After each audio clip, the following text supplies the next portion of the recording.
Минатиот петок одлуката дека се потврдува казната од 2 години затвор пристигна во кривичниот суд. Вчера одбраната и екс-премиерот Никола Груевски ја добиле на рака. Предметот е распределен кај судија за извршување санкции кој има рок од 8 дена да изготви упатен акт за извршување на казната.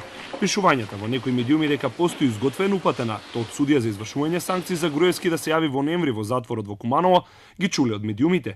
Утре ќе барат од судот да им каже кај кој судија е предметот.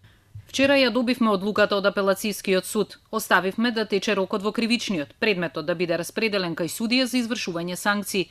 Со оглед на празникот, веќе во среда ќе прашаме кај кој судија се наоѓа предметот за извршување санкции кој треба да изготви упатен акт, а ние да бараме одлагање како право на одбрана. Прашани во Скопска единица велат дека Груевски добил само пресуда, но не е изготвен упатен акт, бидејќи досна синоќа судија го примил предметот. Сега, според процедурите во рок од 8 дена судијата треба да изготви упатен акт во кој стои датумот и затворот и да му го достави на Груевски. Нејасно станува пак за адвокатите на Груевски како тој ќе добие упатен акт за во ноември доколку се точни неофицијалните информации, бидејќи нивни клиенти во други постапки деновиве добивале упатни акти за декември. Одново најавија дека ќе бараат одложување на извршување на правосудната пресуда, но не наведуваат што ќе наведат како причина.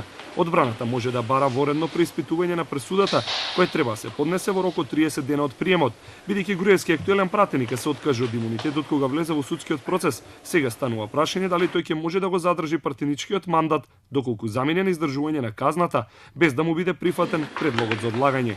Собранието ќе има можност да констатира секако